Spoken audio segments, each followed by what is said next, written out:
তার মধ্যে ৫ ওয়াক্ত নামাজ পড়ে, ভদ্রভাবে কথা বলে। সবাই বলে ওর মতন ভালো ছেলেই হয় না। ধরে ওর গায়ে ধরল। কি হলো? কেন হলো? কান্না করতেছি, ওরা বলতেছে যে এটা কেন হইছে? কেন? আমি কি করছি? অপরাধ কি আমার? যে ছেলে জিম করে নাই মানে শুকনা ছিল, সে জিমে ঢুকলো। হ্যাঁ, আলাদা ভাষা ছিল।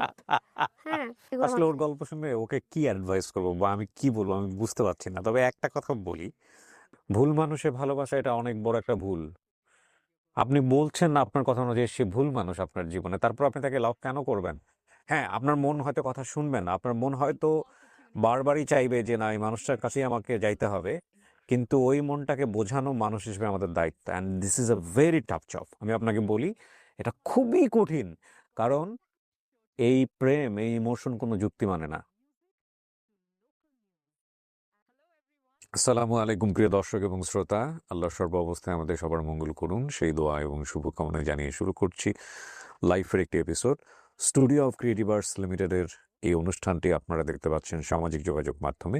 আমাদের আরও 4টি অনুষ্ঠান আছে, ওয়ান, আপন ঠিকানা, প্রবাসীর অন্তর কথা, ব্র্যান্ডিং বাংলাদেশ। এছাড়া আরও বেশ কয়েকটি অনুষ্ঠান নিয়ে আমরা কাজ করছি, সেগুলো হয়তো এবছরই চলে আসবে।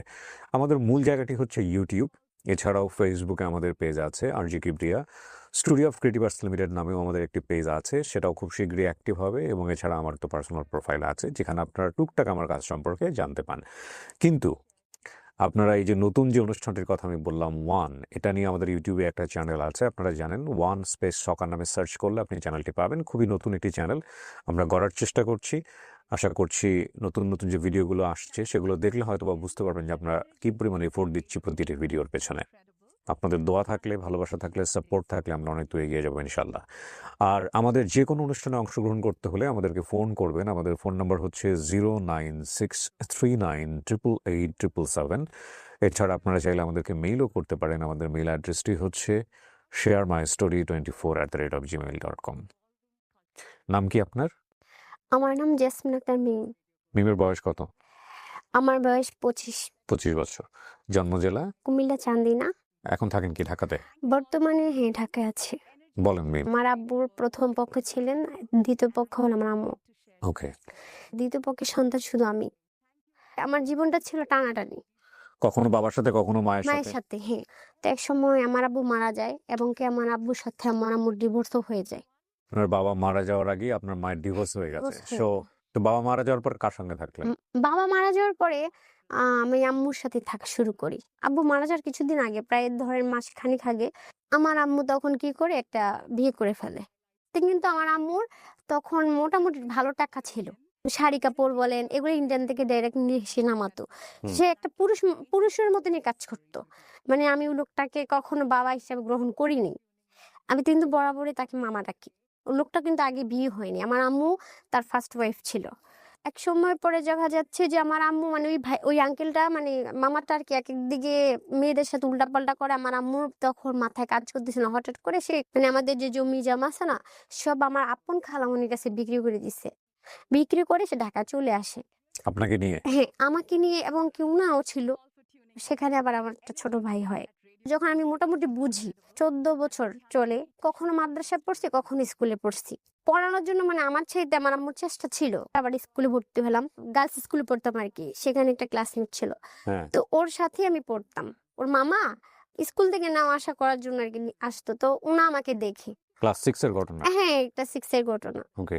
কোথায় যাচ্ছি, কোথায় থাকতেছি, আমার ব্যাকগ্রাউন্ড কি সবকিছু জানে। কিন্তু উনার সম্বন্ধে আমি কিচ্ছু জানতাম না।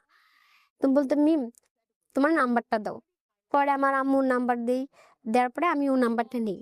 ওনা ফোন দিলে বলতো, "তোমার ভয়েসে না তোমার ভয়েস শুনে মনে হচ্ছে তুমি অনেক সুন্দর গান জানো। একটা গান বলো মিম।" এরকম বলতাম। পরে আমি গান করতাম। মানে গান গাইতাম। গাইতে, গাইতে একসময় মানে কথা বলতে, বলতে প্রায় ৩-৪ মাস হয়ে যায়। আম্মুর ফোনে হ্যাঁ। তখন আম্মু বুঝতো না? না, আম্মু জানতো না। বলতে, বলতে এরকম ধরেন প্রায় ১ বছরের কাছাকাছি ধরেন একটু কম হবে। কখনো টাচ ফোন ইউজ করিনি। এই ছেলে আমাকে দিছে।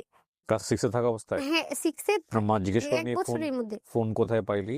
হ্যাঁ, জিজ্ঞাসা করেছে। আপনি কি আনসার দিয়েছেন? আমি বলছিলাম কি আমাকে দিছে কে? আমার একটা ছেলে দিছে। কেন নিছস? কি সম্পর্ক কি? আপনি সত্য কথাটাই বলছেন? হ্যাঁ, আমার আম্মুরও কথা হইছে কি যে এখন এগুলা কথাবার্তা বলিস না। ওর ফোন নিছে, ও দিয়া দিস। ও কিন্তু তখন ইন্টার 2nd ইয়ারে পড়ে। আপনি তখন ক্লাস 6 এ? হ্যাঁ, পরে আমাকে বলল যে আমি তোমারে বিয়ে করব। মানে আমার তখন মন হাস্যকর লাগলো, কিসের বিয়ে করবে, বাট এগুলো কি বলে আজব, অবহেলা করা শুরু করলো, মানে ভাল লাগে না, আর কথা বলবো না এরকম। পরে না আমার বাসার সামনে সে এসে দাঁড়ায় থাকতো, তখন আমি দেখা যায় উল্টা পাল্টা অনেক কথাই বলতাম, বলার পরে ও কান্না করতো। পরে এক সময় আমার আম্মুর কানে গেছে, আমার আম্মু কথা হইলো কি, তুই কথা বললি কেন, আর যদি না হয় তোর ফোন নিলে কেন, হুম তা আমি বলছিলাম ফোন ব্যাক দিয়ে দিব। পরে আমার আম্মু বুঝাইছে, পরে আমি রাজি হয়ে গেছি। আমার আম্মুর কথা হয়েছে কি, আমি আর একটু বড় হই, হুম বিয়ে হয়ে যাক, এঙ্গেজ করে ফেলবো না, যদি তোমার ফ্যামিলি রাজি হয় তাইলে আমরা দিব, সমস্যা নেই। মানে আপনার মা কথা বলছে? হ্যাঁ, আমার মার সাথে কথা হয়েছে ফোনে। ভাই কিছুদিন পরে জানতে পারি কি জানেন, তার নিকাতন বাড়ি আছে। ছেলে আমাকে কিন্তু এগুলো বলেনি, ও বলছে কি জানেন, ও ভাড়া থাকে। তাহলে ও আমার সাথে এই বিষয়টা মিথ্যা বলছে, কি মানে করা যায়? বড় লোকের কাছে আপনার আমি করব না, আমার আম্মু বাদ আমি করব না। গুলশান নিকেতনে বাড়ি এই ছিল? Gulshan Niketan. Also very interesting. হ্যাঁ, পরে সেলফ রেসপেক্ট, মানে আত্মোপলব্ধি, আমার স্ট্যাটাস এটা, সো আমি বড় লোকের একটা মেয়ে ছেলেকে যদি বিয়ে করি আমাদের সাথে ম্যাচ হবে কিনা, এটা হচ্ছে বিষয়। তো আমার আম্মুর কথা হচ্ছে, এখানে তোর পড়াশোনা শেষ হয়ে যেতেছে, স্কুল তো আর যাওয়া সম্ভব না। আমার আম্মু তাড়াতাড়ি করে বললো কি, এক কাম করি, তুমি এক কাজ করো, ওর মামার বাসায় পাঠাই, ওর মামার বাসার থেকে যত টাকা খরচ লাগে, আমার যদি সামর্থ্য না থাকে, বিয়ের যত খরচ আছে আমি ওখান থেকে গ্রহণ করবো, সব দিব, ওখানে ভালো পরিবেশ, আমার মামার সবকিছু আছে, ওখান থেকে বিয়ে দিব। আচ্ছা, ঠিক আছে। আমিও চলে গেলাম, মামার মেয়ে আছে, ও মাজার রোডে থাকে, ওখানে আমি গেলাম। ওখানে আমার মামা বলছে আমাকে স্কুলে ভর্তি করাই দিবে, দেওয়ার পরে আমি ওখানে পড়াশোনা করব। ওই ছেলের সাথেও কথা বলছে আমার মামারা, বলছে হ্যাঁ অপেক্ষা করো, দিব। আমি তো ওকে পছন্দই করি না, বিরক্ত ফিল, ও ফোন দিলে আমি সব সিম টিম অফ করে ফেললাম। আমাকে ফোন দিয়েছে বললাম না, আমি ফোনটা কিন্তু ব্যাক দিতে চাইছি, বুঝছেন, ও নেয়নি, আর না নিলে তো আমি এটা ফেলে দিতে পারি না, তখন এই ক্ষেত্রে আমার কাছে ছিল। কারণ ওই তখন আমি তার সাথে কথা বলতাম। আমার মামার মেয়ের বাসায় যে আমি যেখানে যে উঠছি আর কি, যেখানে থাকতে মানে থাকা পড়াশোনা করব, হ্যাঁ। পরে আমার ব্যাটারির তো সমস্যা হয়, ব্যাটারি চেঞ্জ করতে যাই, মানে এগুলো নিয়ে ওই দোকানে ওই ছেলেটা কাজ শিখতো, ঠিক আছে। পরে কি আপনার বাসার পাশে কোনো দোকান? মামার বাসার থেকে ধরো এই যে সামনে নিচে এরকম ওকে, সো ওই দোকানে যেতেন, ওই দোকানে একটা ছেলে কাজ করতো, কাজ শিখতো, হ্যাঁ কাজ শিখতো। কাজ শিখতো, হ্যাঁ। ওকে, তো ব্যাটারি চেঞ্জ করতে যে তখন আমি বলি যে ভাই আমার ফেসবুক আইডি খুলে দেখ, সেক্ষেত্রে তো অবশ্যই নাম্বার দিতে হবে। নাম্বার দিয়ে ওরা ফেসবুক ঠিক মানে সবকিছু ওরা ঠিক করে দেয়, দিয়ে আমি বাসায় আসি। ওরাই খুলে দেয় হ্যাঁ, ফেসবুক? ফেসবুক সব খুলে দেয়। আবার ব্যাটারির সমস্যা ছিল, ব্যাটারিটাও চেঞ্জ করে দিছে। আমি বাসায় আসা না মানে আসতে না আসতেই ফোন চলে আসছে। আমি বললাম কে, হ্যালো কে, আপনি কে, কয় মানে ওনা আমার সাথে একটু আননোন পার্সন, মানে চিনি না এরকম একটা ভাব নিয়ে ভনিতা কথা বলে করতেছে? না, হ্যাঁ মজা নিচ্ছে। আমি বললাম আপনি কি পাগল ছাগল, আপনি কেন ফোন দিচ্ছেন, মানে আমার কথার সাইজ তেমনটা সুন্দর ছিল না, গুছায় কথা বলতে পারতাম না। পরে উল্টা পাল্টা বলতেছি, আপনি যা বলেন বকা দিলে ভালো লাগে। এটা বলার পর আমি যখন বাসায় যাই, আবারও কল দিচ্ছে, ঠিক আছে আমি আপনাকে রাতের মনে করেন আনুমানিক 9টা-10টা বাজে ফোন দিয়ে বলতেছি কি, আপনি যদি আপনার যে সুন্দর কণ্ঠ, আমার মনে হয় কি আপনি যদি একটা গান শোনান আমি আপনাকে ডিস্টার্ব করবো না। মানে আমি ওনাকে একবার গান শোনালে ওনার আর কল দিবে না, ওই যে ওনাকে আমি বারবার, কারণ তখন আমি ব্লক লিস্টে বুঝতাম না। তা আমি বললাম প্রমিস, হ্যাঁ প্রমিস, আমি আর আপনাকে কল দিব না। পরে আমি মনে হয় আমি একটা গান শুনাই, একটা গান শোনানোর পরে আরেকটা গান শোনান। পরে ছেলে বলে আমি তো আপনার পিছে আর ছাড়তেছি না, কেন, আমি আপনার গানের প্রেমে পড়ে গেছি। পরে আমি নাম কথা বলবো না, দেখেন ভাবেন আমি আপনারা ফ্রেন্ড। আমি বলছি ওকে ফ্রেন্ড, ঠিক আছে। তো কথা বলতে বলতে দেখা যাচ্ছে 2 মাসের মতন তার সাথে ফ্রেন্ডলি ছিলাম। হুম, হুম মানে ওই ছেলে কি জানি করছে, ওর মা বাবা ওকে মানে সম্ভবত বাহিরে পাঠিয়ে দিছে। ওই ছেলে বলতে যার সাথে আপনার সম্পর্ক ছিল? ঝামেলা, হ্যাঁ হ্যাঁ। জি। ও আমাকে আস্তে আস্তে ফোন দেওয়া বন্ধ হয়ে গেছে এই 2 মাসে, ঠিক আছে। তা আমার জন্য ওটা একটা ভালো দিক ছিল। তখন আমার আম্মুকে, ঠিক আছে তুই বাসায় আয়, হঠাৎ করে ভাই ওখান থেকে চলে আসি। হ্যাঁ, হুম চলে আসার পরে না ওই ছেলেটা মানে একদম পাগল হয়ে গেছে। কই, আমি বললাম এমনি এমনি চলে আসছি, আমার আম্মু নিয়ে আসছে। কেন, আমি বলছি জানি না। হ্যাঁ, আমার জন্য যেন এটা কেমন কেমন জানি করতেছে, হুম আমি তোর সাথে দেখা করতে চাই। পরে আসছে, আমি দেখাও করছি, কারণ ওই যে ফ্রেন্ড বলছি ফ্রেন্ড। হুম হঠাৎ করে সেও আমাকে বলে যে আমি তোমাকে ভালোবাসি। এই ছেলেটা কি যে সেই ছেলে যে ছেলে কাজ শিখতো? হ্যাঁ, আমি যখন তার সাথে কথা বলতাম না, হাদিস ছাড়া কোনো কথা মনে হতো না। আমি কিন্তু তখন তাহাজ্জুদ নামাজও পড়তাম, এবং কি অনেক মানে নামাজ পড়তাম, 5 ওয়াক্ত নামাজ পড়তাম। হুম মানে সবসময় হাদিস সম্পর্কে কথা বলতো, ঠিক আছে। আমি ইমপ্রেস হয়ে যাচ্ছি, মানে তার হাদিসে আসলে কিন্তু কিছু না, যে তার টাকা ছিল বা কিছু না, একটা বেকার ছিল, একটা কাজ শিখতে আসছে, তার বাড়িও চিনি না, ঘরও চিনি না, কিচ্ছু চিনি না। হঠাৎ করে আমার আম্মু বুঝছে, ওই যে আমার আম্মুর প্রশ্ন এসে, তুই ওই ছেলেকে বিয়ে করস নাই, এখন কেন এই ছেলের লোক কথা বলবি? কিন্তু আমি কিন্তু এই ছেলের প্রতি দুর্বল হয়ে গেছি। আমার আম্মু পছন্দ করতো না। আমার মার কথা হইলো একদম মানে বেড়া মানুষের লোক কথাই বলবি না। হুম। আমার সাথে রাগ করে আমার আম্মু হঠাৎ করে চলে গেছে। মানে তার কথা হয়েছে, তুই জন বেড়ার সাথে মানে মানুষের সাথে কথা বলবি, তুই বল, আমি তোর সাথে আর তোর সাথে থাকবো না, আমি চলে যাবো। আপনাকে কোথায় রেখে গেছে? এই মামার বাসা ছিলাম না, আপন আমার মামা? মামা, আপুর মামা। হ্যাঁ, ওদের কাছে রেখে গেছে? হ্যাঁ। আমারও জিদ চলে আসছে যে কেমন মা, সেভাবে চলে যাবে কেন? কিন্তু আমি ওর পিঠ ছাড়িনি। কারণ আমার কথা হলো, ওই ছেলে তো আমাকে একটা ফ্ল্যাটে দেখছি, মানে দোতলা বাড়িতে দেখছে। কোন ক্লাসে পড়েন তখন? তখন এই মানে 6 এ 7 এ ভর্তি হয়েছি আমি। তার মধ্যে কিন্তু 1 বছর গ্যাপ হয়ে গেছে না, যে এখান থেকে এখানে যাওয়া যায়, তো একটা স্কুলে ভর্তি হওয়া যায় না সাথে সাথে। ছেলের সাথে কিন্তু প্রায় 6-7 মাসের মতো কথা বলছি। আমারে বলতেছে কি, মিম তোমার সাথে আমি আবার দেখা করবো। তার আমিও বলছি, শুনেন, আপনি যে আমার সাথে রিলেশন করতে চান? তখন আমার মায়ের স্টোরি সব বললাম, মানে সবকিছু ভেঙে বলছি, এবং আমি কোথায় থাকি, কোন পরিবেশে থাকি, আমি সব দেখাইছি। তাও শুনে কিন্তু সে আমার সাথে রিলেশনে জড়াইছে। আপনি তার সম্পর্কে জানতেন যে তার সম্পর্কে সময়টাতে? আমি কিচ্ছু জানতাম না। তো তাকে আপনার এত কিছু কেন বলতে হবে? না, এই জন্য তো আমি বলিনি। তারপরেও যে ফ্যাক্ট কিন্তু 2-3টা খেয়াল করেন। যখন আমি একটু শেষ করি। 2-3টা ফ্যাক্ট। একটা হচ্ছে ফ্যামিলি গাইডেন্স খুব ইম্পর্টেন্ট, খুবই ইম্পর্টেন্ট। এখানে ল্যাকটা কার? ল্যাকটা হচ্ছে ও যে বয়সটাতে এ ধরনের সম্পর্কে জড়াচ্ছে রিপিটেডলি, সেখানে ওকে গাইড করার মতো প্রপার মানুষটা নাই। ওর মা যেভাবে করছে গাইড, সেটা ওর জায়গা থেকে ও অ্যাকসেপ্ট করতে পারছে না। কেন পারছে না? সেটা হয়তো মেকানিজমে কোনো একটা প্রবলেম ছিল। একেকটা বাচ্চা একেক রকমভাবে জিনিসগুলোকে ডিল করে। বাট এই অ্যাডোলেসেন্স পিরিয়ডে বাচ্চারা এরকমের সম্পর্কে অনেক সময় জড়িয়ে যায়। এটা আনকমন কোনো কিছু না। এটা হয়তো ইউটিউবের এরকম কনটেন্ট দেখে অনেকের হয়তো মনে হতে পারে যে এটা হয় নাকি? হ্যাঁ, এটা হয়। এই বয়সটা খুবই উঠতি বয়স, এবং ওই যে গ্রামের লোকজন একটা কথা বলতো যে কাকপক্ষী যাকেই দেখি তাকেই ভাল লাগে। তো কিন্তু এইখানে একটা প্রপার গাইডেন্স, অতিরিক্ত শাসনও করা যাবে না, এবং একই সাথে এখানে বাবার যে অভাবটা সেটা কিন্তু এই গল্পের মধ্যে আছে।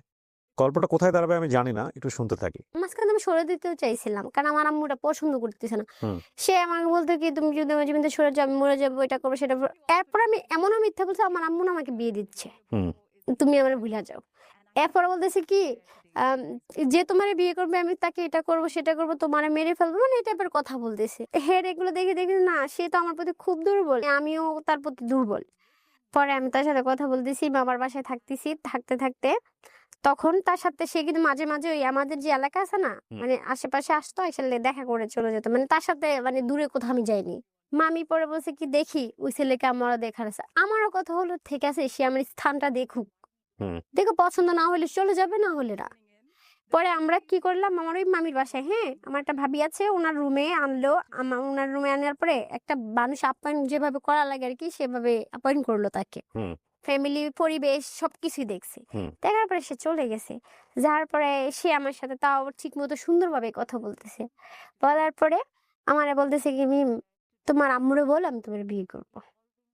ও কি করে তখন? তখনও বেকার, কাজে শিখে। বয়স কত?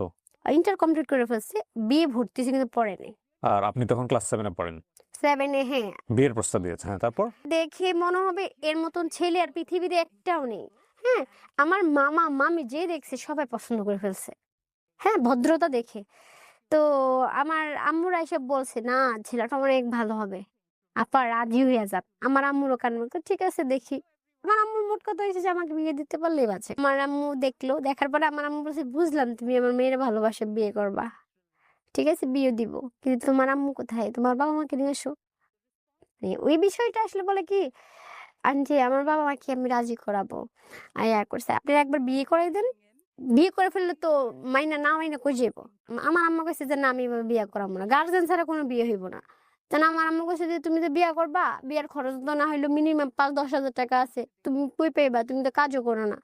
কইছে আমি 5,000 টাকা ম্যানেজ করে দিব। আমার আম্মু কি করছে, 5,000 টাকা নিয়ে গেছে ওর থেকে। আমার আম্মার বিয়ে পড়ায় নাই, ওর ফ্যামিলির কথা বলছে। বলছে তাহলে ফোনে কথা বলাও, সেটাও পারবে না। তা আম্মু কাছে, তাহলে ঠিক আছে যাও। আমার আম্মু টাকাও দেয় না, ওটা দেন। আমার আম্মু কাছে, হে ফোন দিলে ফোন ধরবি না, হে খারাপ ভাববে, আস্তে আস্তে শেষ হয়ে যাবে, শেষ। দুজন দুজনের সাথে যোগাযোগ ঠিকই আছে। আমাকে হঠাৎ করে একদিন বলতেছে জন্ম নিবন্ধন লাগবে। আমার বয়স কত? আসলে জন্ম নিবন্ধন বয়স আমার মাত্র তখন 14 বছর চলে। এ আমার জন্ম নিবন্ধন নিল। প্রায় ধরেন না হলে মানে 18-19 বছর তখনই দিয়ে রাখছে। মানে অনেক ডাবল বয়স বাড়ানো। পরে মানে কাগজে সব বাড়াইলো। বাড়ানোর পর আমাকে ফোন দিল, "তুমি আইসো অমুক দিন।" তখন হালকা, হালকা বৃষ্টি পড়তেছে, আমি গেছি। আমাকে একটা কাজু পিস ঢুকালো। ঢুকালে বলতেছে কি, "এটা চিনো?" আমি বলি, "না।" "এটা কাজু পিস।" আমি কি, "এখানে কি করবেন?" কয়, "বিয়ে করব।" আমি কি, "না, এভাবে কিভাবে বিয়ে হয়?" কয়, "তুমি যদি এখন না করো তাহলে হেরা ভাববে আমি তোকে জোর করে আনছি, তাহলে আমাকে পুলিশে দিয়ে ফেলবে।" ভাই এই কথাটা ও সত্যি বলছে। বলার পরে আমি তো তার প্রতি এমনি দুর্বল। এর মধ্যে আবার পুলিশের কথা বলছে, আমার ভিতরে ভয় ঢুকছে। আর আমি তো চাই না তাকে ধরে নিয়ে যাক। পরে আমিও কি করলাম, রাজি হলাম। হওয়ার পরে ওখানে এসে দেনমোহর মানে কাবিন-টাবিন করলো। ওই হুজুরও কিন্তু আমাকে দেখে ১ম বলছে, "বাচ্চা একটা মেয়ে, এটা কিভাবে?" কই, "সমস্যা নেই, করেন।" মানে ও এমন একটা ছেলে ছিল, যেখানে যাইতো না ও ফ্রেন্ডলি হয়ে যেত। সবাই জানে যে ওর মতন ছেলে হয় না। সাক্ষী ছিল ওখানে? সাক্ষী ওর সব বাইরের লোক। মানে নিজের লোক কেউ ছিল না। আপনার পক্ষ থেকে কেউ ছিল না? কেউ না, কেউ ছিল না। পরে বিয়ে হইছে। আপনি ক্লাস 7 এ পড়েন তখন? হ্যাঁ, হ্যাঁ, ঠিক। ওর বয়স কত হতে পারে? ১২ থেকে ১৪ বছর সর্বোচ্চ। ১৪, ১৪। ১৪ বছরের। হ্যাঁ, ১৪ র একটু বেশি বা ১-২ মাসের এদিক ওদিক হবে। পরে আমার আম্মুকে ফোন দিছি। যে ছেলেটাকে আপনি বিয়ে করছেন সে আপনার মাকে ফোন দিয়েছে। ওই কাজেই দিছে। কাজে দিয়ে কি বলেছে? যখন বলছে যে ওর মারে ফোন দেন দেখি মানি কি রাজি বলে? কিনা। হ্যাঁ, কি বলে? পরে আম্মুরও ফোন দিছে। আমি তো বলছি বিয়ে করাবো না। তারপরে যত মেয়ে চলে গেছে, কিছু হইলে আর আমরা জানি না। ওকে এটা হয় এগো ব্যাপার। আমি আর জানি না। এটা ওর আম্মু ফোন কাইটা বন্ধ করে দিছে। পরে ওদিন আমি বিয়ে করলাম। আমার মনে হচ্ছে যে মানে কেমন যেন একটা ভয়ও মানে ভয় ছিল। মানে কোনো আনন্দ ছিল না, কিন্তু বুঝি না, কিন্তু ভয় ছিল। আমাকে বাসায় দিয়ে ও চলে গেছে। আমি যেহেতু আমার মামার বাসায় থাকতাম। আনুমানিক ৬ মাস, ৪-৫ মাস এরকম হবে। হঠাৎ তার কাজ শিখা শেষ, সে একটা জায়গায় জবও নিছে। তখন আমি যখন বিয়ে করছি না, আমার আম্মু আমাকে ঘরে জায়গা দিবে না। মানে আমার ভরণ-পোষণের দায়িত্ব নিবে না। ওই যাই, ছেলেও বেকার, আমিও মানে আমি তো তখন কিছুই করতাম না। আমার যে মামার বাসায় রেখে গেছি, ওই মামা আবার একটু ভালো ছিল। মানে সব মামার থেকে উনি একটু অন্য টাইপের। আমার প্রতি মানে মায়া ছিল। উনার বাসায় থাকতাম, উনার বাসায় খাওয়া-দাওয়া সবকিছু করতাম। ও কিন্তু আমাকে কোনো হেল্প করতে পারত না। মানে টাকা-পয়সা বা এরকম আছে, কোনো কিছু করতে পারত না। আমিও চাইতাম না তার থেকে। পরে আম্মু কম বেশ টাকা ওই দিয়ে হেল্প করতো। এভাবে চলার পরে আমি আমার আলাদা একটা রুম নিলাম। রুম নেওয়ার পরে রুমের মধ্যে যা, যা লাগে আম্মু লুকায়, লুকায় সব কিনে দেন। মা বা ওই বেটা বলতে কে? আপনার মামা? মামা, হ্যাঁ, মানে আপনার মার হাসব্যান্ড? হ্যাঁ। মানে আপনারা একসঙ্গে থাকা শুরু করলেন? ১ সপ্তাহ না, একসাথে থাকা শুরু করে না। ওই যে বিয়ে করে ফেলছে, আলাদা একটা জানাজানি হয়ে গেছে না, ১ম এই তো হয়ে গেছে। তখন আমার সবকিছুই আলাদা করতে হয়েছে। আমার মামার বাসায় রুম নিয়েছি। মামার মামার বাসা বাসায় মানে কি পরে আপন মামার বাসা? হ্যাঁ, আপন মামার বাসা। ওইখানে আলাদা একটা রুম নিয়েছেন। হ্যাঁ। ওখানে কি ওই ছেলেটা আসতো? আপনার না, হাসব্যান্ড আসতো? তখন আসতো না। তখন আমি আবার স্কুলে ভর্তি হয়ে গেছি। আমার আম্মু ভর্তি করায় দিল। ওখানে পড়তে শুরু করলাম। হঠাৎ করে সে তার কাজ চলে গেছে, সে এখানে থাকবে। একটা মজার জিনিস আমি বলি, মানে এটা আমার লাইফ এক্সপেরিয়েন্স থেকে। আল্লাহ পৃথিবীতে মাদেরকে বানাইছে একরকম ভাবে, বাবাদেরকে বানাইছে একরকম ভাবে। এটা আপনারা হয়তো নিজ পরিবার থেকে অনেকখানি মূল্যায়ন করতে পারবেন। মাদের টলারেন্স লেভেল অনেক বেশি। সন্তানের সন্তানের অনেক রকমের ভুল তারা সামহাও এটার সাথে কোপ আপ করে যায়, এবং এই যে কোপ আপ করে যায় এটাও এক ধরনের বড় রকমের ভুল যদি সেই সংসারে বাবা না থাকে। কারণ বাবা একটা সীমানা আছে, সে সীমানার বাইরে গেলে বাবা কিন্তু ভয়ঙ্কর রকমভাবে রিজিড হয়ে যায়। মা সেটা হয় না। মার অন্তরে আল্লাহ অনেক বেশি মায়া দিয়েছে। কিন্তু এই যে মেনে নেওয়াটা, এই মেনে নেওয়াটাই মায়ের এই ফ্লেক্সিবিলিটি বাবা ছাড়া পরিবারে এটা কখনো কখনো ভয়ঙ্কর রকমভাবে ভুল হয়ে যায়। ভুলটা হয় তার সন্তানের জীবনের জন্যে, এবং সন্তানের জীবনে যেহেতু খারাপ সময় আসবে এই মেনে নেওয়ার কারণে, একই সাথে ওই মাও কিন্তু সন্তানের কারণে rest of the life suffer করে। সুতরাং বাবা এবং মা দুজনই সন্তানের জন্য গুরুত্বপূর্ণ। কি অসম্ভব রকমভাবে ব্যালেন্স প্রকৃতির মধ্যে। আপনি যদি এই জিনিসগুলোকে অ্যাভয়েড করা শুরু করেন, লাইক বাবা ছাড়া পরিবার, মা ছাড়া পরিবার, হ্যাঁ সেপারেশন হয়ে যায়, ডিভোর্স হয়ে যায়, কিন্তু দুজনকেই দুই জায়গাটা থেকে সাপোর্টটা দিতে হবে। যখন ওই ব্যালেন্সিং ব্যাপারটা আর থাকে না, তখন সন্তান কিন্তু অনেক কিছুই অন্যায্য দাবি হয় যার সাথে থাকে তার কাছ থেকে আদায় করে, বাবার কাছ থেকে আদায় করে, মায়ের কাছ থেকে আদায় করে। এবং ডেফিনেটলি সন্তানের ভালোর জন্যে এই অন্যায্য দাবিগুলো মেনে নেওয়া কখনোই উচিত না, কখনোই উচিত না। এরকম একটা ছেলে যার ওর কথা যদি সত্য হয়ে থাকে, ও ফিউচার জানে না, ও কোথায় কার সাথে কি করেছে, এবং তারপরেও ওর মা ওকে আলাদা একটা শেল্টার দিয়ে আলাদা একটা জায়গা দিয়ে রেখেছে। মায়ের জায়গা থেকে এটা হয়তো স্বাভাবিক, কিন্তু বাবা হলো কি সেটা করতো? বাবা হলে ডেফিনেটলি সেটা করতো না, এবং বাবা হলে যেহেতু করতো না, এটা সন্তানের মাথাতেও মেসেজটা থাকতো যে আমার বাবা তো এটা মেনে নেবে না, সুতরাং সন্তান এটা করতে গিয়ে 100 বার চিন্তা করতো। সো দেখেন এটার পরে কি দাঁড়াইছে। জি, তারপরে? তারপরে যখন আমি সবকিছু রুম টুম নিলাম, নেওয়ার পর ওখানে থাকা শুরু করলাম। তারপরে আমার এই মামাতো বোনরা সবাই মানে বুঝা যা ওর হইছে ফুফু বাদ দেন। যা হইছে মানে আমার আম্মুরে বুঝাচ্ছিল। হুম। আর আমার অভিযোগটা হলো আমার আম্মুর কাছে বরাবর আমি এটা মানে হেরে বলতাম। মানে আমার কিছু বলতে আসলে বলতাম যে, "তুমি যদি আজকে ওই দ্বিতীয় বিয়েটা না করতা না, আমাদের জীবনটা এলোমেলো হতো না। ওই যে আমাদের বাড়ির জমি যেমনও বিক্রি করতা না, আজকে আমরা ঢাকা শহরও আসতাম না। এত কিছু আমি চিনতাম না।" এটা আরেকটা বড় সমস্যা কিন্তু। বাবা মায়ের ফল্টি কোনো পজিশন যদি সন্তানের চোখে পড়ে, সন্তান তখন এটার সুযোগ নেয়। সন্তানের তো একটা ম্যাচুরিটি বয়স চলে আসে ক্লাস 6-7 এর পরে। আমি জাস্ট একটা এক্সাম্পল দিচ্ছি। সে যদি বুঝে যে আমার বাবার সারাউন্ডিং থেকে বাবার একটা ফল্ট পজিশন আছে, মায়ের সারাউন্ডিং থেকে মায়ের একটা ফল্ট পজিশন আছে, তাহলে সে তার স্বার্থ বা তার ইন্টারেস্ট আদায় করার জন্য ওই ফল্টি পজিশনটাকে বারবার পোক করতে থাকে। এবং প্যারেন্টিং আসলে খুব টাফ একটা জব। ফল্টি পজিশন নিয়ে সন্তান সামনে ফেস করাটা খুব ডিফিকাল্ট আসলে। হ্যাঁ, এবং সন্তানের সামনে পার্সোনালিটি স্ট্রিক রাখাটাও খুব ডিফিকাল্ট হয়ে যায় অনেক সময়। হ্যাঁ, সেকেন্ড বিয়েটা না করলে তুমি এটা হইতো না। তারপর? ৫-৬ মাস পরে থেকে ছেলে আমার কাছে মানে আমার বাসায় আসা শুরু হয়ে যায়। হুম, আমার তখন আরো রাগ। জামাই বিয়ে করছে তাহলে তো জামাই দায়িত্ব নিবে। আমার তো আর কিছু দেওয়ার দরকার নেই। হুম, ওর সে তো বেকার। সে দিবে কোত্থেকে? হুম, আমার আম্মু যখন এই ছেলেটাকে কাছ থেকে দেখলো নামাজ-টামাজ পড়তেছে না, আমার মারও মায়া লেগে গেছে। কারণ বেকার, ঠিক আছে? তার মধ্যে ৫ ওয়াক্ত নামাজ পড়ে, ভদ্রভাবে কথা বলে। আমাদের এলাকায় যেখানে আমরা থাকতাম না, সবাই বলে ওর মতন ভালো ছেলেই হয় না। হয়তো এখন কাজ শিখছে, আ এখনো মানে কিছু করতে পারে নাই। তখন আমার আম্মু বলল, "ঠিক আছে, তুমি যে বিয়া করছো তোমার ফ্যামিলি জানে?" মানে আমার আম্মু বলে। কয়, "না আমি বলি নাই, আস্তে, আস্তে বলে দিব।" তখন আমার কাছে থাকা শুরু হলো। তো ও বলল, "আমি তোমাকে বিয়ে করিনি। আমি তোমার কষ্টে বিয়ে করছি।" তবে হুম। আমার আম্মু তোর প্রতি রাগ। আমার আম্মারে বলছে, "মা মাফ করে দেন।" ও কিন্তু আম্মুরে ডিরেক্টলি মা বলছে। তারপর? তখন মনে করেন যে আমার আম্মু মাথা ছুঁয়ে বলছে যে, "আমি কখনো মিমকে ছেড়ে যাব না।" আমার আম্মু মাঝে, মাঝে ওর হাত খরচের জন্য ৳৫০০ দিত। ও কিন্তু সিগারেট, বিড়ি বা কোনো নেশা জাতীয় কিছু করত না। তখন আমি স্কুলে ভর্তি হলাম, পড়াশোনা শুরু করলাম। আমি আসার পরে না বাড়িটার আশেপাশে দেখতো ওই চিপায়, ওই চিপায় কথা বলে ফোনে। একদিন আমি স্কুল থেকে আসছি, আসার পরে রাস্তার এখানে দাঁড়ায় ফোনে কথা বলতেছে, হেসে, হেসে কথা বলতেছে। বিয়ের কতদিন পরে? ৬ মাসে যায়নি। পরে আমি কি করলাম, ওর সিমটা খুলে আমার ফোনের সিমটা লাগাই। লাগালে ইমোর মধ্যে যাইলে নাম্বার দিলে তো অটোমেটিক কোড চলে আসে, বসে যায় না? তো চলে আসে সিমটা। আসার পরে ভাইয়া দেখলাম মাহি নামে ২ টা মেয়ে। তারপরে যা হইছে হলো এলাকার মধ্যে মেয়ে থাকে না? যে মেয়ের সাথে বড় বোনের সাথে প্রেম করছে, এই মেয়ে ছোট বোনের সাথেও প্রেম করছে। তো এগুলোর তো বিয়ে হয়ে এগুলো গেছে। জানলেন কিভাবে আপনি? কিভাবে জানছি? সবাই যে ফোন হ্যাক করলাম, ভয়েস রেকর্ড ফোনের মধ্যে অটো রেকর্ড চালু ছিল। সিম দিয়ে তো কল রেকর্ড পাওয়া না, না, এটা ওর ফোন থেকে পাইছি। ভুলে ১টা ২টা থেকে যায় তো ডিলিট করিনি। হ্যাঁ?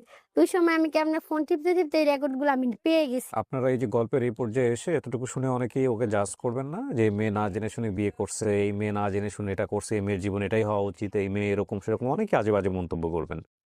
বাট আমি আপনাদেরকে একটা কথা বলি, এর চাইতেও সরল, এর চাইতেও বোকামো অ্যাক্টিভিটি দিয়ে ভরা বাংলাদেশ, ভরা, আমি আপনাকে বলতেছি। আমরা এই গল্পগুলো আপনাদের সামনে নিয়ে আসি একটাই কারণে, একজনের ভুল থেকে যাতে আমরা সচেতন হই।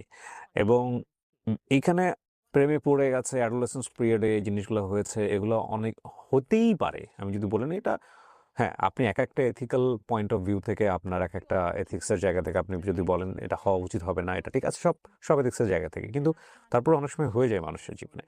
কিন্তু বিয়ে একটা পরিণত ডিসিশন, এবং এই ডিসিশনে যাওয়ার আগে এইভাবে কোনো একটা ছেলেকে বা কোনো একটা মেয়েকে জীবনে জায়গা দেওয়া, এটা ভুল।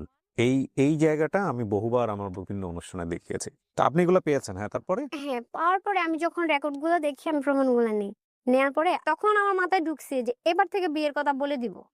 আমি আর চুপ থাকবো না। কিন্তু এগুলো তো ওর অতীত, এগুলো নিয়ে আপনি কেন না টানাচ্ছেন? অতীত অতীত হয়েছে হলো যে এক্স গার্ল প্রেম করছে ওকে, তাহলে বিয়ের পরে কথা বলা উচিত হয়েছে। সে মেয়ের স্বামী আছে, বিদেশ থাকে, তার তো ওই সে মেয়েদের সাথে কথা বলার অন্যায় না? এটা তো অনেক বড় অপরাধ। এগুলো আপনি সত্যি সত্যি বের করছেন? সত্যি বের করেছি। আচ্ছা, বের আমি করার বললাম পরে না আপনি ওর কি করলেন? এগুলা আমি আর এগুলো আমার কলেজ লাইফের ফ্রেন্ড, এগুলা বুঝাইছে। এগুলো বোঝানোর পর আপনি মেনে না নিয়েছেন? মেনে নেয়নি। মানে আমার সবাই বললো একটা বাচ্চা নিলে তোর আর এই সমস্যাগুলো হবে না, আর প্রেম করবে না, আর ফ্যামিলিকে জানাবে। এগুলো মানুষ হচ্ছে আরো বড় ভুল হ্যাঁ সিদ্ধান্ত। হ্যাঁ ভুল সিদ্ধান্ত, অবশ্যই ভুল সিদ্ধান্ত। হাজবেন্ড কিছুই করে না, তো এখনো বেকার ছিল। বেকার। আপনিও নিজেও কিছু করেন না, ক্লাস 7 8 পড়েন। আমুর দিয়ে চলতেছি। এখন কথা হলো সে ধরা খাইছে, ছেড়ে দিলে কি সমাধান? আমার তো তাহলে তো আমিও তো ডিভোর্সি হয়ে গেলাম। তেমন আম্মুরও কথা হয়েছে কি যে কি করবো জানি না, তোর ব্যাপার।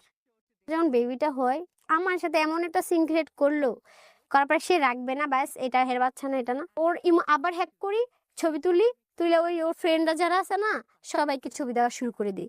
আর ও মনে করে সবগুলো দেখে, আর আমার কাছে অনেক প্রমাণ আসে। ওই এর সাথে কথা বলে আবারও টান দিয়ে, আবারও দেখি সেম ওই মেয়েদের সাথে কথা বলে। আপনি প্রথম ছেলেটা থেকে স্মার্টলি বের হয়ে আসছিলেন, এর থেকে বের হয়ে যাননি কেন? না আমি আসলে বুঝিনি। আপনি আসলে বুঝেন নাই। আর সত্যি বলতে যে বললাম না 5 ওয়াক্ত নামাজ পড়ে, আমি ছোট থেকে একটা জিনিস বিশেষ করে যারা নামাজ পড়ে না তাদের মন দিল ভালো থাকে, ঠকারও চিন্তা ভাবনা থাকে না। তো ওটাই আমি বিশেষ করছি, আসলে আর কিছু না। যে বা টাকা বা সুন্দর, আমি যখন রিলেশন করছি না ভাইয়া বিশ্বাস করেন আমি তার চেহারার দিকে তাকাইনি। 5 ওয়াক্ত নামাজ মানুষ পড়ে, মানুষ ভুল করে। হ্যাঁ, ভুল বলে তবে আমরা মানুষকে তো কোনো না কোনো আচরণ দিয়েই জাজ করি। মানুষের ভেতরে আমি জানি আমার অন্তর কেমন। আমি তো জানবো না আরেকজন মানুষ তার অন্তরের কি আছে। সুতরাং তার বাহ্যিক অ্যাক্টিভিটি দিয়ে থেকে তো আমাদের তার জাজ করা উচিত না। তারপরেও একটা কথা হচ্ছে, তার বাহ্যিক অ্যাক্টিভিটি তো তার পার্সোনালিটি, তার অ্যাটিটিউড। সো একটা ভালো কাজ করছে সে, সেটা দেখে আপনি জাজ করছেন। সেটাতে ভুল কিছু নাই। কিন্তু তার মানে এই না যে এইটাই শুধুমাত্র জাজ করার জন্য এনাফ। আর তার চেয়ে বড় কথা হচ্ছে তাকে জাজ করতে যাবেন কেন? আপনি নিজে কি ঠিক করছেন? আপনি একটা ছেলের বাড়িঘর কোথায় জানেন না। সেই ছেলে একটা বেকার। ভুল, এটা আমি স্বীকার আপনি করি। গিয়া তাকে বিয়ে করে ফেললেন। একটা বেকার ছেলেকে আর এখানে দেখেন উনার বয়সটাও কিন্তু খুব ইম্পর্টেন্ট। আমি বড় বলছি 14 বছর বয়সে জাজমেন্টে যাওয়াটা খুব মুশকিল। তবে এই ভুলগুলো আমাদের সমাজে অহরহ করে মেয়েরা, ছেলেরাও করে। ইমোশনাল ফুল যেটাকে আমি বলি, হ্যাঁ? আবেগী বোকামো। এবং এই বোকামো এগুলা এই বিয়ের ব্যাপার বলেন, ক্যারিয়ারের ব্যাপার বলেন, এডুকেশনের ব্যাপার বলেন, এগুলোতে একবার চির ধরে গেলে সেই চিরটা থেকে বের হয়ে আসা খুব কঠিন, খুবই কঠিন, ভয়ংকর কঠিন। ওই মেয়েগুলোকে আপনার পারিবারিক বিষয় জানায় আপনার লাভটা কি হবে? না, ওদেরকে আমি পারিবারিক বিষয় জানাতে চাচ্ছি না, আমি ওর আপনি বিষয়টা জানাচ্ছেন জানাতে তো চাচ্ছি। যে ও আপনি তা কাবিনের ছবি পাঠাচ্ছেন না? হ্যাঁ, তো এই কাবিনের ছবি পাঠালে ওই কারণ ও তান মেরে সে যে সম্পর্কগুলা করতেছে, হুম, এরা তো আর জানে না যে সে মেরে, সে আমাকে ছাড়বে না। কিন্তু আবার ওদের সাথে কথা বলতেছি ধরা খেলে ফ্রেন্ড। এই যে কাজটা করছেন আপনি এটাতে কোনো রেজাল্ট আসে? এটা রেজাল্ট একটি আসছে, ওই যে আমি তার ফ্যামিলিকে জানাইছি। তার ফ্যামিলিকে এক পর্যায়ে জানাইছেন? হ্যাঁ জানাইছি, কিন্তু ওরা বিশ্বাস করেনি। বিয়ের কাগজ দিছি তাও বিশ্বাস করেনি। এই যে ও কাজটা করেছে যে ছোট বয়সে বিভিন্ন মেয়েদের কাছ থেকে তথ্য কালেক্ট করে মেয়েদের নাম্বারগুলো নিয়ে তাদেরকে হোয়াটসঅ্যাপে বিয়ের কাবিননামার ছবিটা পাঠানো। এইটা প্রথম কথা হচ্ছে যে এটা ওর একটা মানে ইম্যাচিউর মেন্টালিটির আসলে বহিঃপ্রকাশ। ঠিক আছে? হাজবেন্ড যদি এই ধরনের সম্পর্কে জড়িয়ে যায়, একটা প্রমাণ পেলেই enough to cut this kind of relationship. জি, আপনার ফ্যামিলিকে জানালেন, তারপর? যখন ওর ফ্যামিলিকে জানায়, এর তো আইসে বাসার মধ্যে মায়ের টের দিয়ে মোবাইল ভেঙে ফেলছে। মানুষকে বুঝেছি কি জানেন, আরেকবারের সাথে কথা বলছে, আমি ধরছি, ফোন ভেঙে ফেলছি। তখন আমার কথা হলো যে আমি ধরা খাইছি, আমাকে সবার সামনে মোবাইল শো দেখাবে। মামার বাসায় এগুলো করতেন, মামারা বিরক্ত? না বিরক্ত হতো, মামারও তো আগে যেত, মারো কেন? ওই তখনই বলতো যে আমি পরকীয়া করছি, মানে অন্য ছেলের সাথে কথা বলছি। ফোন ভেঙলে তো আমার ফোন শেষ না, 2 বছর পরে যাচ্ছে। হ্যাঁ এই কাহিনীগুলো চলতেছে। কিন্তু প্রথম পক্ষের যে ভাইরা বললাম না, ওখানে ওনাদের ভাই আছে, ও ভাইয়েরও বলছে যাওয়ার হয়েছে, দেখ অনেক ছেলেরা আছে, ভালো হয় না, এক কাজ কর ওখান থেকে সরে আয়, সরে এলে আমরা বাড়িতে দেখে বিয়ে দিব। 4 মাস হয়ে গেছে, সে বাচ্চা রাখবে না। আমি বলছি যে বাচ্চা না রাখলে আমি আসবো না, আমি কুমিল্লা চলে গেছি যাতে ও বাচ্চাটা নষ্ট না করতে পারে। আমাকে বলে কি ঠিক আছে আমরা বাচ্চা রাখবো, তুমি ঢাকা আসো। আমাকে মিথ্যা কথা বলে নিয়ে আসে। আসার পরে সে এক পর্যায়ে বলে এই বাচ্চা তো আমার না, আমি রাখবো না, আমি পরিচয় দিব না, এটা দিব না, সেটা দিব না, তুমি যদি আমাকে পেতে চাও বাচ্চা নষ্ট করে ফেলো। এক কথা আমি ওর পায়ে ভিক্ষা চাইছি, বাচ্চাটা নষ্ট করো না, তুমি এক কাজ করো, শুধু পরিচয়টুকু দিও, তুমি ওরা দেখা লাগবো না, তুমি ওর পরিচয় দিতে পারো, তোমার বাড়ি তোমাকে নিতে হবে না, আমি এই টাইপের কথাগুলো বলছি। হ্যাঁ 4 মাস, প্রায় 4 মাস, 10 দিন না কতদিন ছিল এরকম নষ্ট করে মারার পরে একটা হসপিটালও আমাকে বলছে যে ছেলে ভালো না, যে বাচ্চা নিজের সন্তানকে ফেলে দিতে চায়, তার চেয়ে থেকে জঘন্যতম ছেলে না, তুমি ছেলে থেকে সরে যাও। তো বেবিটা নষ্ট করলো, নষ্ট করার পর আমি খুব অসুস্থ ছিলাম। পরে হঠাৎ করে 20 দিন পর আমার গায়ে হাত তুলছে, তোলার পরে আমার মা এবার প্রচুর রাগ জানার পরে এই ছেলে এখান থেকে উইরাইতে পালায় চলে গেছে, এখান থেকে চলে গেছে, ফার্ম গেটে চলে গেছে। তখন ফার্ম গেটে কাজ নিছে, কিন্তু বেকার ছিল না তখন, তার মাঝে কিন্তু কাজ নিছে। একজনের দোকান ছিল, সে পাশে মোবাইল সার্ভিসিং এর দোকান দিয়েছে, যেহেতু কাজ শিখছে, ওই 200 টাকা ইনকাম করলে 100 টাকা ওরা দেয়, আর 100 টাকা এরকম করে কন্ট্রাক্টের কাজ করতো। ওখান থেকে পালায় যায়, কি করলো, আমাকে ডাইরেক্টলি যে সুপ্রিম কোর্ট না কি বলে, ওখান থেকে ডিভোর্স দিয়ে দিল। ধরে ওরা কাছে ধর, কি হলো, কেন হলো, কান্না করতেছে, ওরা বলতেছে যে এটা কেন হয়েছে, কেন আমি কি করছি, অপরাধ কি আমার? কয় তোমার আমার ফ্যামিলি মেনে নিবে না। মাইনে নেবে না ভালো কথা, তুমি তো আমাকে এভাবে ডিভোর্স দেওয়ার কোনো মানে এটা তো কোনো কিছু দেখতেছি না, এটা ঠিক করো নেই। এমন জোরে ধাক্কাচ্ছে, মানে আমাকে চিনে না সে। শুনি সে দোকান নিচ্ছে, ঠিক আছে, যে দোকানে কাজ করতো ওই দোকানটা ছেড়ে দিচ্ছে, অ্যাডভান্স টাকা ও দিয়েছে, দিয়ে ওই দোকান রেখে দিছে। আসলে আমি কিন্তু কিছুই জানতাম না, আমার সাথে থাকতো কিন্তু আমাকে কিছু বলতো না। হ্যাঁ ডিভোর্স দিছে, আপনি আইনের স্টাফ নেন, দেখেন কি করেন। ওই এলাকার মানুষ বললো, বলার পরে কিভাবে জানি ওই দোকানদার শুনছে যে ওনার এই ওই লোকটার সাথে একটা গ্যাঞ্জাম চলতেছে, একটা মেয়ের সাথে এই কাজগুলো, মানে শুনছে যে আমার সাথে যেটা করছে। আপনি নতুন দোকান নিছেন, আমার দোকানে এগুলো ঝামেলা চলবে না, আপনি ঝামেলার সমাধান করে তারপর আপনার দোকান খুলবেন। এদিক দিয়ে দাঁড়ান, আমি যদি এখন আমার কাবিন তো আছে 2 লাখ টাকার, এখন আমি যদি মামলা দেই তাহলে 2 লাখ টাকা আমাকে দিতে হচ্ছে। ওদিক দিয়ে সে মার্কেটে দোকান নিছে, ওখানে আরো 1 লাখ টাকা পাবে। হ্যাঁ দোকানও খুলতে দিচ্ছে না, তাহলে সে একটা ঝামেলা পড়ে গেল। হঠাৎ করে ভাইয়া বলতেছে কি আমাকে মেনে নিতে, আবার বিয়ে করাবে। তারপরে এর ফ্যামিলি হঠাৎ করে আমাকে মাইনা, পরে নতুন করে আবার বিয়ে হলো। ডিভোর্সের কয়েকদিন পরে 3 মাস কমপ্লিটলি হয়নি, তখন আমার হাজবেন্ড আমার সাথেই থাকতো। তারপরে হঠাৎ করে বলে কি আমার না এখান থেকে যাতায়াত, মহাখালী থেকে নাকি ফার্মগেট যাতায়াত করতে ওর কষ্ট হতো। হ্যাঁ কইছে আমি এখান থেকে যাতায়াত করতে পারবো না, আমি ওই জায়গায় থাকবো। মোবাইল সার্ভিসিং করতে মেয়েরা আসে, নাম্বার দিয়ে যায়, এই নাম্বারে ওরা চ্যাটিং প্রেম ভালোবাসা শুরু করে দেয়। আপনি তখন কোথায়? আমি তখন এই যে মহাখালীতে। আপনাকে রেখে সে ফার্ম গেটে থাকতো? হ্যাঁ ফার্ম গেটে থাকতো। যে ছেলে জিম করে নাই, মানে শুকনো ছিল, সে জিমে ঢুকলো। হ্যাঁ আলাদা ভাষা ছিল। হ্যাঁ কিন্তু ভাই ওই যে কোনো অবহেলা ছিল না, ধরেন আমিও ঠিক ছিলাম, বাহিরের মেয়েরও ঠিক ছিল, আমি বুঝতে পারিনি যে সে পরে। আমি তো জানি মেয়েদের সাথে কথা বলাটা নেশা আছে। আসলে ওর গল্প শুনবে ওকে কি অ্যাডভাইস করবো বা আমি কি বলবো আমি বুঝতে পারছি না। তবে একটা কথা বলি, মানে জীবনে যদি কোনোদিন এরকম সিচুয়েশন দেখেন যে অপরপক্ষ থেকে কোনো এক তার জায়গা থেকে এরকম মনে হচ্ছে it's a kind of race, say always এরকম করে বেড়াচ্ছে আর আপনি তার পিছিয়ে পিছিয়ে বিভিন্নভাবে তাকে আটকানোর চেষ্টা করতেছেন, এটা সম্পূর্ণ ভুল স্টেপ, ভয়ঙ্কর রকমভাবে ভুল স্টেপ। হ্যাঁ স্টেবল রিলেশনশিপে থেকে থাকেন, সেটা যদি বিবাহিত সম্পর্ক হয়, একবার তাকে আপনি বলতে পারেন যে তুমি এটা করছো, তুমি এটার জন্য সরি কিনা, তুমি এটা করছো, তুমি এটা বুঝে শুনে করছো কিনা, এটার জন্য তুমি অনুতপ্ত কিনা। যদি দেখেন যে না, মুখে বললেও অ্যাটিটিউড এরকম না, বা যদি দেখেন যে আলটিমেটলি সে এরকম না, সে এগুলোর মধ্যেই যাবে, দেন শেষ করে দেওয়াটা জরুরি। তারপর এভাবে তো চলতে যেতে প্রায় আমি একটা ইন্স্যুরেন্স কোম্পানিতে ট্রেনিং চলতেছিল নতুন অবস্থায়। তো যে আপনি কি করবেন, আমি কই দেখি। তখন আমি পড়াশোনা করছি, পাশাপাশি এটা করছি। তখন আমি পড়াশোনা করতে পারিনি বেশি, 8 9 এ পরীক্ষা দিয়ে আর পড়াশোনা শেষ, আর তোর পড়াশোনা ঢুকতেছে না মাথায়, বাদ। ওকে তখন ও খরচ দিত টুকটাক, মানে মন ছেড়ে দিত, না হইলে না। ওই মার কাছে যেমন আমি একাই ছিলাম, তখন তারা আমার মার খাওয়াইতেও সমস্যা হতো না, আমি আমার মার কাছে এসে থাকছি, রুম ভাড়াও লাগেনি, হ্যাঁ সব ফ্রি। হঠাৎ করে আমি ফোন টিপতে আমি লক খুলে দেখি কি ও আছে না একটা মেয়ের সাথে চ্যাটিং এ অনেক কথা বলছে, বাট খারাপ কথা না, মানে রিলেশনের কথা, প্রেম ভালোবাসা এগুলাই। আমি তাকেই বলছি এখনো এই নেশা, অসম্ভব, তাহলে আমি আর তোমার সাথে থাকবো না। যখন আমি দেখতেছি যে ও একাধিক সম্পর্কে জড়িয়ে গেছে না, তখন তো আমি ওর আশা ছেড়ে দিছিলাম, তখন আশ্বাস হারিয়ে ফেলছি।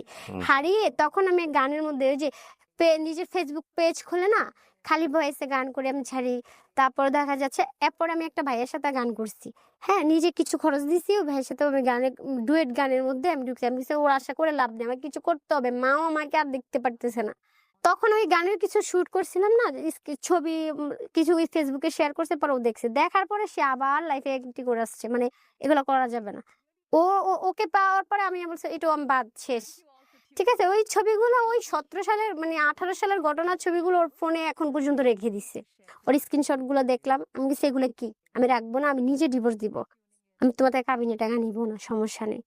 তখন সে আমায় বলে, না না আমি প্লিজ এমন করো না, আমি মরে যাবো, এটা সেটা। সে আমাকে অনেক দুর্বলতা দেখায় আমার প্রতি। পরে গেছে, আর এরকম হবে না, আমি তোমাকে বাড়িতে পাঠিয়ে দিব। সে 18 সালে বিয়ে হয়েছে, সে 21 সালে আমি বাড়িতে গেছি। ঠিক আছে, বাড়িতে গিয়ে কি পাইলেন? প্রায় 15 দিন মতন ছিলাম মনে হয়। আমাকে অনেক সাপোর্ট করছে। এরপরে বেবিটা না নিজের ইচ্ছাতে নিচ্ছে। বাচ্চা বাড়ির থেকে আসার পরে হয়েছে। হুম। বাবু যখন হয়েছে আমি বাবার বাড়িতে যাই, ও আমার কাছে থাকতো না, তখনও ব্যাচেলার বাসা থাকতো। বাবু হওয়ার পর আমি বাড়িতে যাইলাম, পরে ওরে বলতেছে যে তুমি কুমিল্লা এসে আমার বোনকে নিয়ে যাও। আমার ভাইয়া বলতেছে, ওই যে সৎ ভাই আনার জন্য সে গেছে। তখন বললো, আচ্ছা তোদের মধ্যে কি এরকম কোন সম্পর্ক? তখন আমি ভাইয়ার বলে দিলাম, ভাইয়া এই কাহিনী এগুলো। তখন আমার ভাইয়া ওকে বলছে, দেখো তোমার যদি ওরা ভালো না লাগে, তোমার বাচ্চাটাকে নিয়ে আমার বোনকে ছেড়ে দাও। বলো দরকার না, আমি আমার বাচ্চাকে আমি মাছাড়া করবো না, এই টাইপের কথা বলে সে আমাকে ঢাকা মানে বাড়ির থেকে বুঝে ঢাকায় নিয়ে আসছে। তখন টানায় বেবি হওয়ার 1 বছর আমার সাথে ছিল। থাকার মাঝখানে যখন আমার বাচ্চা অসুস্থ, হঠাৎ করে একদিন তার ফোন আবার ধরলাম। ধরার পরে দেখলাম যে একটা মেয়েদের সাথে সে রিলেশন, শুধু রিলেশন না, মানে একটা বাজে যে ইমুর মধ্যে একটা মেয়েকে যখন একটা ছেলের সাথে মানে শুরু করি এ টু জেড তাদের সাথে, এবং কি অন্য মানে একসাথে 4টা প্রেম করছে। একটা মেয়ে হয়েছিল, তার রানিং স্বামী আছে। এগুলো স্ক্রিনশট অন্যায় করে যে রেখে সহ্য দিব। করে, অন্যায় যে করে, দুজনেই সমান অপরাধী। অপরাধ। আপনি একের পর এক আপনার হাজবেন্ডের এগেনস্টে যা বলে যাচ্ছেন, এগুলো আমার শুনতে গিয়ে আমার কান ঝালাপালা হয়ে যাচ্ছে। লাস্ট ফিনিশিং এ এসে বলেন তো কি হয়েছে? তখন ও যখন সত্যিটা জেনে গেছে, তো আমার বিশ্বাসটা উঠে গেছে। তখন আমি তার প্রতিদিন তার ফোন চেক করি। তার কাছে মনে হতো আমি তাকে প্যারা দিচ্ছি। হ্যাঁ, আর আমার কাছে ভয় হচ্ছে আমার বাচ্চা হয়ে গেছে, আমি চাইলে কিছু আগে করিনি, আমি যা ভুলতে আগে করে ফেলছি, এখন আমার কিছু করা যাবে না। তার মাঝখানে সে বলতেছে কি, তোমার এখানে আসা যাওয়া আমার সমস্যা হচ্ছে, বাইক কিনে দে। তারপর আমি আবার আমার আম্মুর থেকে নিয়ে মানুষের ধার নিয়ে 1 লক্ষ টাকা ধার দিয়েছি ওকে, ঠিক আছে, ও বাইক কিনবে। কয়দিন 6 মাস চালাই আজ ভিতরে ভিতরে প্ল্যান করছে সে বিদেশ যাবে। আমি জানি না, হোয়াটসঅ্যাপে কাউকে দিছে যে স্ক্রিনশট ছবি থাকে না, হোয়াটসঅ্যাপ না জানি ইমোর মধ্যে আমি এই ছবিটা পাইছি। তখন পর আমি এই পাসপোর্ট আরেকজনের ছবি দিছি। তারপর কাকে আপনার হাজবেন্ডের তো এখানে ভিসা লেগে আছে। পরে আমি বললাম যে বিদেশ যাইতেছস, আমাকে কিছু বলছো? কে বিদেশ যেতেছে, আন্তাজি কথা। আমি তো সব জায়গায় গেছি। তখন আমার বাবুর 1 বছর পূর্ণ হচ্ছে এই বার্থডের মধ্যে। পরে বলতেছে তোমাকে সারপ্রাইজ দিব দেখে আমি বলিনি, তুমি আমার কিছু টাকা দিও ধার। তারপর টাকা যেটা দেওয়ার দিয়েছি, দেওয়ার পরে ও বলছে রোমানিয়া যাবে। চলে গেছে সে? হ্যাঁ হ্যাঁ, চলে আপনাকে গেছে। আপনাকে নিয়ে গেছে এয়ারপোর্টে? এয়ারপোর্টে আমি নিজে নিয়ে দিয়ে আসছি। যাওয়ার পরে সে ভিডিও কলে আমার সাথে কথা বলে না। এখানে আমি খুব সমস্যা আছি। কি সমস্যা? আমি তো ভয় পাইছি যে ওরা নাকি দালালে আটকে রাখছে, বুঝছেন? কেন? আরো 2 লাখ টাকা দিলে তারপর রোমানিয়া পাঠাবে। তো না, আমিও তো ভয়ে কান্নাকাটি করতে করতে শেষ। আবার আমি তার বাড়িতে গেছি। পরে ওর মার ফোনটা আমি হাত দেওয়ার পরে দেখি কি জানেন, ওর মামার কাছেও গেছে, সৌদি আরব গেছে। আমি ওদিনই জানতে পারি যে সৌদি আরবে গেছে, আসলে সে রোমানিয়া যায়নি। পরে আমি ফোন, আপনার হাজবেন্ড গেছে কতদিন আগে সৌদি আরবে? আমার হাজবেন্ডে গেছে হলো 23শে জানুয়ারি গেছে। 23শে জানুয়ারি মানে কি 2025 সালের? না, কত 31 সালে? সালে। 2023 সালে হ্যাঁ, বাংলাদেশে আসছে। একবার আসেনি। এই 2 বছরে আপনাদের সম্পর্ক কি আছে না নাই? না, মানে সম্পর্ক শুধু ডিভোর্স হয়নি, এছাড়া নাই। ডিভোর্স না ভরণ পোষণ, একটা বেবি দেখলেন ছোট, ওটার কোনো দায়িত্ব ভরণ পোষণ নাই। এরপরে যা হইছে হইলো। লাস্ট কমিউনিকেশন কি হয়েছে আপনার হাজবেন্ডের সাথে? কবে কথা হয়েছে? লাস্ট কথা কি, প্রায় মাঝে মাঝে ধরেন 15 দিন পরে একবার ফোন দিবে। ফোনে ফোন দেয়? ফোন দেয় 15 দিন পরে। ও মামলা করছিলাম আমি আবার ওর নামে, ও জানে এটা। জানার পরে কিসের মামলা করেছেন? মামলা করেছি যে বাচ্চার ভরণ পোষণ দেয়নি। হ্যাঁ, আমার বিদেশ থাকা অবস্থায় আপনি মামলা করেছেন? হ্যাঁ মামলা করেছে, ও ভরণ পোষণ দেয় একদমই যোগাযোগ, মানে আমার চেহারাই সে দেখতে পারে না। সে যাওয়ার পরে এত কিছুর পরে কেউ কারো চেহারা দেখে? আমাকে সে দেখতে পারে আপনার না। বয়স কত এখন? এখন আমার ওই যে 25 বছর। আপনার এখন তো বোঝা উচিত। হ্যাঁ, এখন আমি বুঝছি, ওইসব হারিয়ে বুঝছি। আমার বুঝা আসলে আপনি র্যান্ডামলি রিপিটেডলি তাকে ধরার চেষ্টা করছেন, আর সে মাগুর মাছের মতো হাত থেকে পিছলায় বের হয়ে গেছে, তারপরে ছাই দিয়ে ধরার চেষ্টা করছেন, তারপরে আবার পিছলায় বের হয়ে চলে গেছে। এই এই কানামাছিটা না খেললেও তো হইতো। পারতো, হ্যাঁ আসলে আমি মানে এমন সময় বুঝতে পারছি সব হারাইয়া বুঝছি।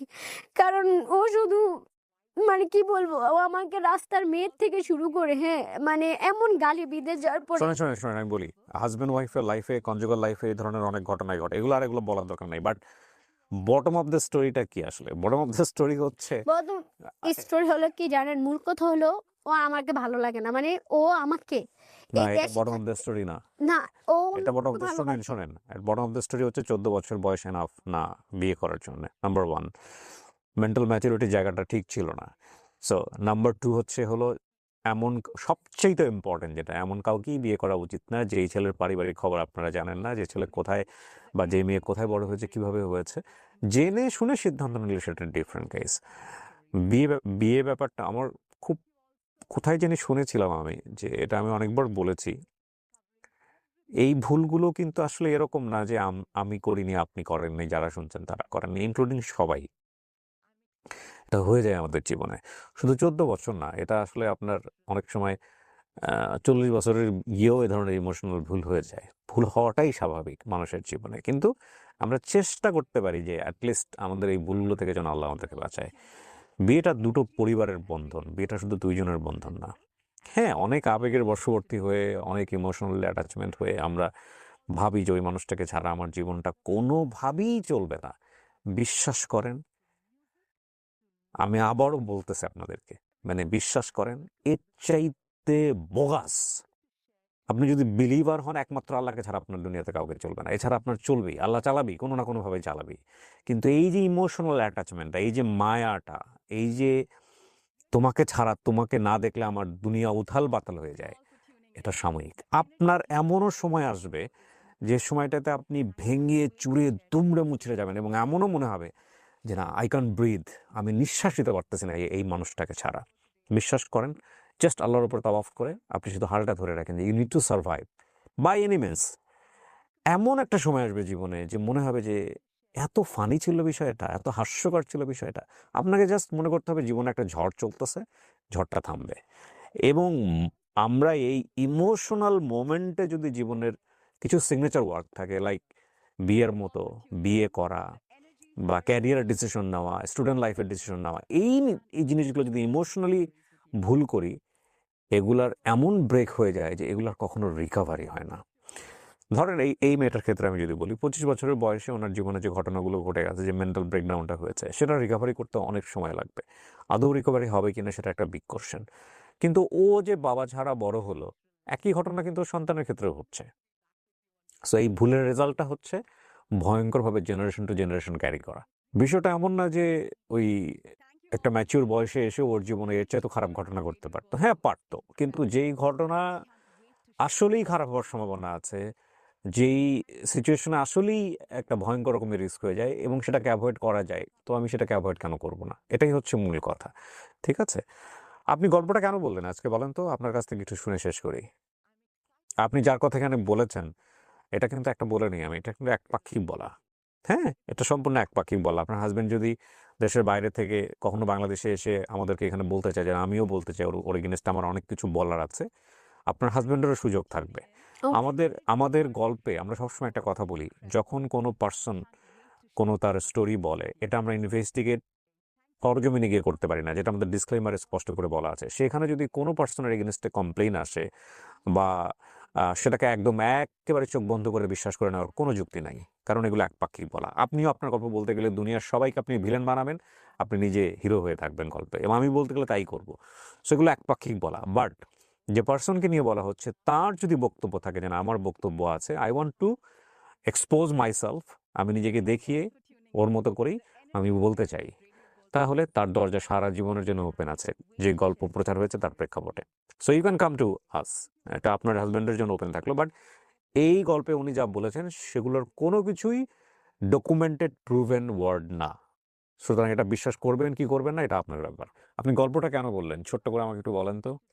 গল্পটা বলেছি যাতে আমার মতো এরকম ভুল কেউ না করে। আপনার ভুলটা আর কোথায়? আমার ভুল অবশ্যই যে ওর একাধিক অপরাধ দেখেও আমি তার পিছনে সঙ্গ ছাড়িনি।